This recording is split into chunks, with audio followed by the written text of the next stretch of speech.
hello, and welcome to Axiom Medical's live stream. And this is actually our official 1 week countdown to the Axiom Fast Track to OSHA COVID Compliance Summit it's right around the corner. Actually, it's going to be this next Thursday. So in case you haven't noticed, we're extremely excited. We're super pumped about this. And I think I'm more excited about what the dynamic information that's going to be coming out of this and what some of those presenters will be able to share. But before we get into all of that, my name is Holly Foxworth. I'm a registered nurse. I'm also the marketing manager for content, and I have a double dose of my two favorite CMOs. I've got Dr. Scott Cherry, who's our Chief Medical Officer, and then we also have Dara Wheeler, who's our Chief Marketing Officer. So thank you both for joining today.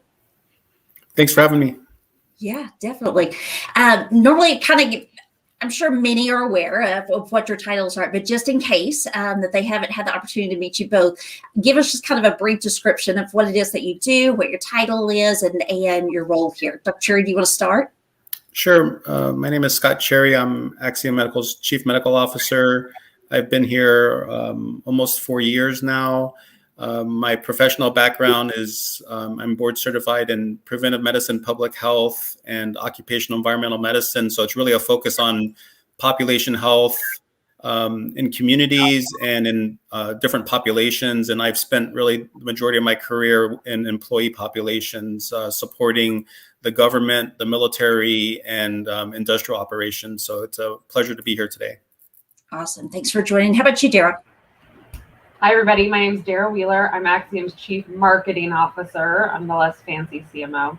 I am really happy to be here today. We are, as Holly said, really excited to talk about OSHA and what's coming. And we've been talking to a lot of clients, but I think we're going to kick off with some other information first. Thanks for having me, Holly. Yeah, definitely. Yeah, so good point. And actually, I was going to ask you, Dr. Cherry, I didn't mention it before, but I'm sure that you can give us something on the fly here. But we had the FDA announcement that it came out about the boosters yesterday. Could you maybe kind of talk us through what that announcement, what that means, what the impact may be, and then also maybe even just a general COVID update? Sure. And maybe I'll give a general COVID update first. It may just set the context. So there's kind of been 3 broad surges in the past 18 or 20 months of COVID cases in the US. And we also track several other countries in the world for kind of the trends in cases. But early summertime, we saw some of our lowest case counts coming from the winter being some of the highest. But in late summer, we really saw a huge spike with the Delta variant due to its increased infectiousness. And then I think also what was happening was it seems to be more clear now that those that were vaccinated early on, there is some compelling data to show, immunity does wane over time at the 6 to 8 month period. And so,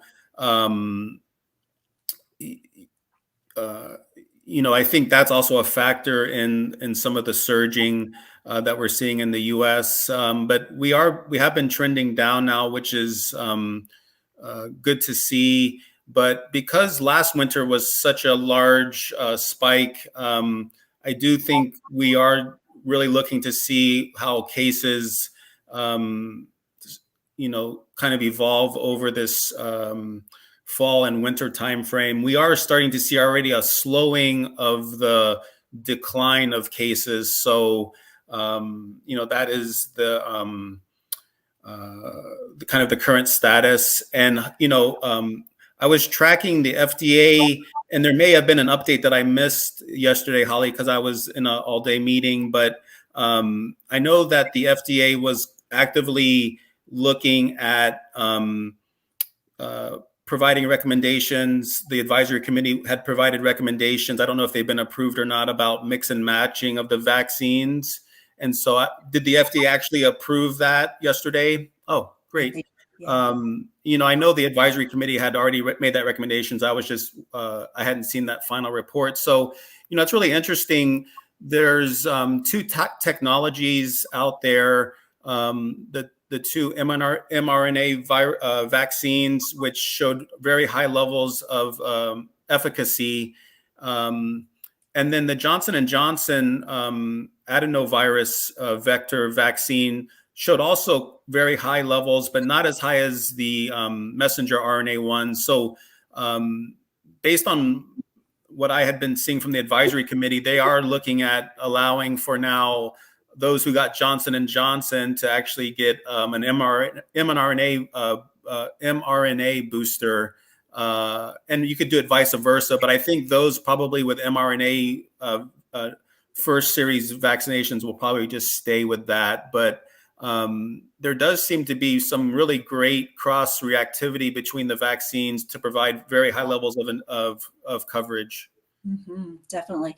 And Dara, I know you're really plugged in with many of our clients that are here. What kind of questions are they thinking that this will be something that obviously will have to be put into some of their plans and given some consideration? I know it's very early on, but do you anticipate that those conversations will be coming? Yeah. Can you guys hear me okay, Holly? Yeah, we hear you. Okay.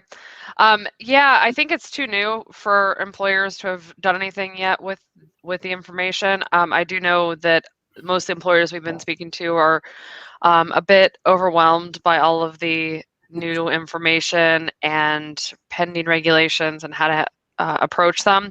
And I do know it's something that Dr. Cherry and I talk a lot about or think a lot about, because that's one of the biggest challenges through all of this this pandemic. It's been so much data and information being provided into the space that we're all experiencing and living in, and sometimes it's really difficult to weed through all the information and know what to do with it. So having a Dr. Cherry on your team is always very, very helpful.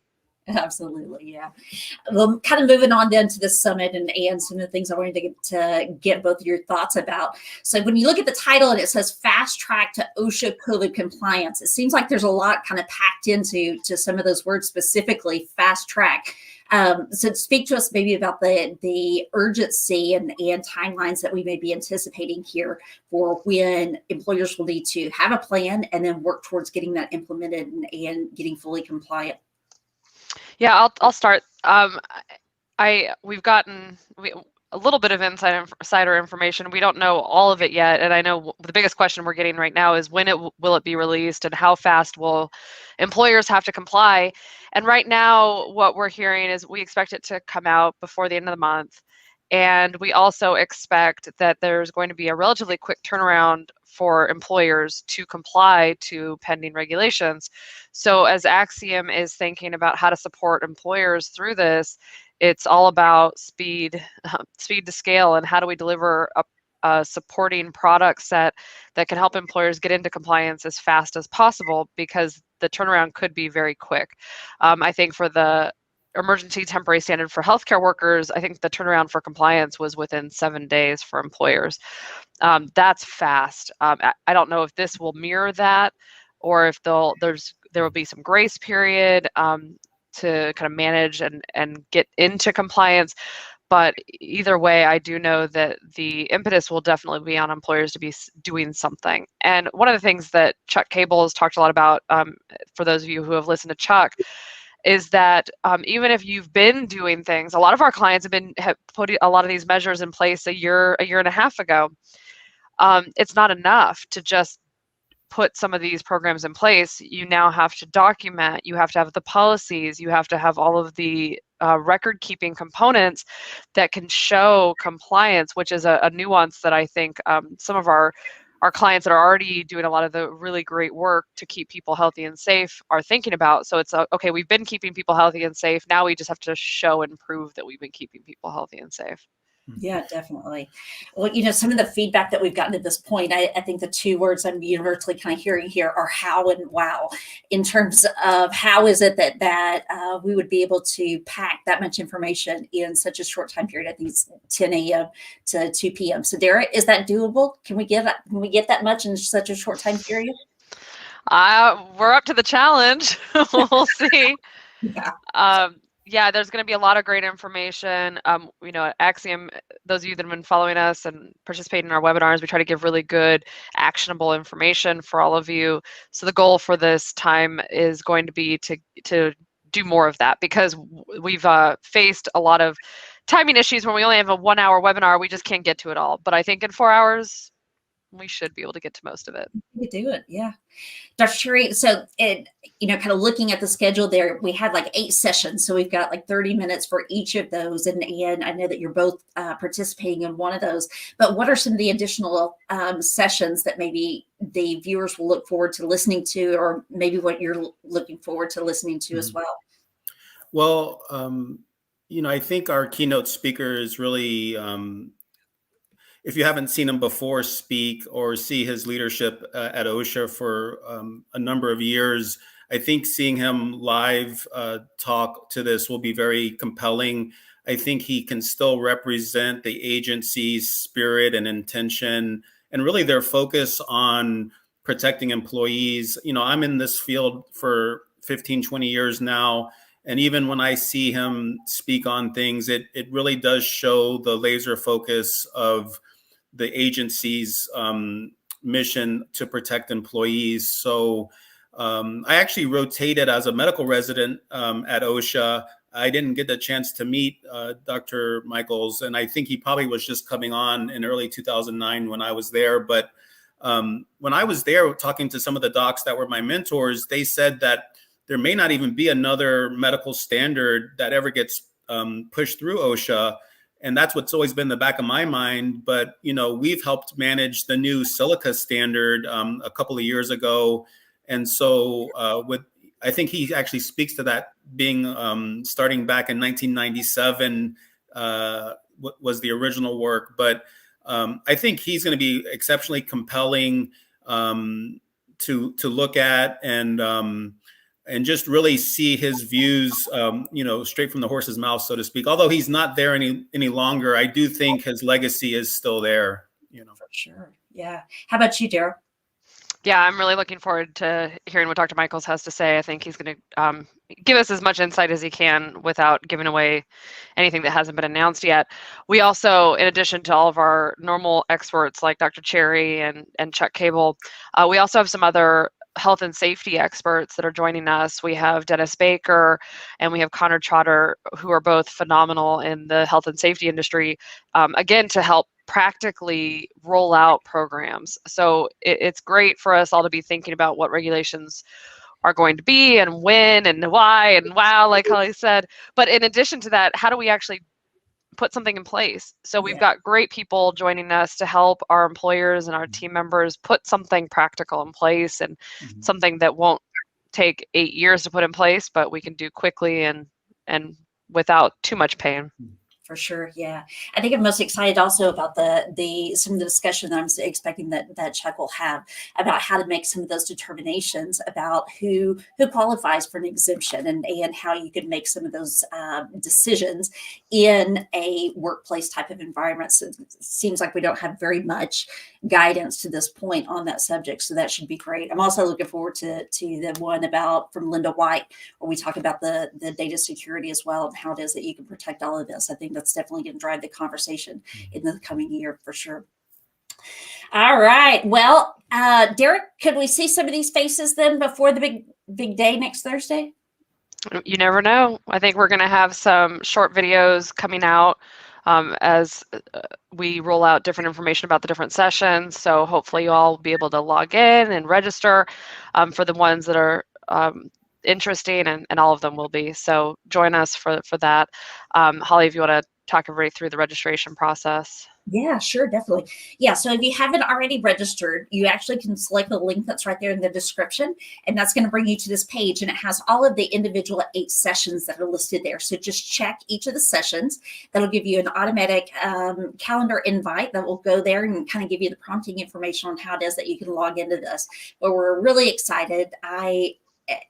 To be able to give this much information in such a short period of time, I'm really proud of it. I'm really proud of what our organization is doing, and they've made the commitment to always kind of keep you guys in the know, to be the eyes and ears, and then also being able to absorb this cost so that we can bring that to you guys for free of charge, and so you can make some decisions moving forward of what's going to be best for not only your organization, but also your employees there. Well, good deal. All right. Any closing remarks then before we sign off? No, I appreciate you putting all this together, Holly. Like I said, I'm proud of the team and all of the information we're providing for our clients and our partners. I was joking with one of them earlier that we are not going to charge them for Dr. Cherry's time this time, maybe next time, for his consulting fees. But for this one, it is free. So join us and get some great information. I think it's going to be worthwhile as we all try to navigate the kind of intensely uncertain landscape we're all dealing with right now. Absolutely. Yeah. It's kind of a zoo lately. Dr. Cherry, anything from you? Just to hammer back to the focus on fast track, I had mentioned like OSHA doesn't necessarily move fast when it comes to putting out standards, but I do think this will be a little bit different because the administration is really motivated to promote the aspects that are going to be within there. And just our experience with that temporary silica standard that became permanent, there was a grace period, but everyone did kind of wait potentially till the last second. And there wasn't necessarily enough medical resource to provide, especially when you're talking about silica exposure. They needed special radiologists to be able to read those x-rays. And so I actually reached out to my contacts at OSHA, and they felt like there was going to be enough B readers, radiologists to read these x-rays, but there really wasn't. So you were looking at really significant delays in that service. So I would just encourage everyone to attend to get kind of primed on what we think and what a truly expert's going to think about what the requirements are going to be, and really be prepared to go kind of really quickly, because if it models the healthcare ETS standard, a week is not a long time, because you're talking about a significant supply chain with regard to testing, handling sensitive medical information, especially for most companies. This essentially is opening up almost every company to what I call a OSHA medical surveillance program, which usually only small percentages of companies have to deal with, like with DOT trucking, silica, lead, asbestos. So this is really going to be a different skill set for most companies. Great point. I think the parallel to the silica standard is a great one. And although that didn't affect very many people, there was a major lack of resources when we rolled that out. And this is affecting lots of organizations. So this is the scale of this is significant. Yeah, I would say, not to be discourteous to the silica standard, but essentially the silica standard doesn't cover hardly any of our population, or of our working population, whereas this standard will cover the majority, at least I don't even know the statistics, but it has to be well over 50% of the working population. And so really it's really applying very broadly. So I would have not to have expected to see that in my career, Mm-hmm. Well, and we've also discussed kind of internally this issue of the whistleblower concept, that there's going to be a lot of eyes internally in these organizations that are looking at what's going on, and they may be feeding some of these concerns back to OSHA, which could play a part in who gets those on-site inspections. So a lot of good stuff. A lot of change in the air. It'll be fun for sure. All right. Well, thank you both. I appreciate you joining us today and kind of giving us a sneak peek there. As Jason mentioned, I think he included in the registration. That's in the link there so that you can get registered. You don't want to miss this. I'm telling you, it's going to be a lot of great information. You're going to have access to some excellent resources that are there, and also have the opportunity to kind of speak one-on-one with some of the presenters. So if you haven't already, be sure you get registered. We look forward to seeing the next Thursday at 10 o'clock a.m. and that's Central. Thank you.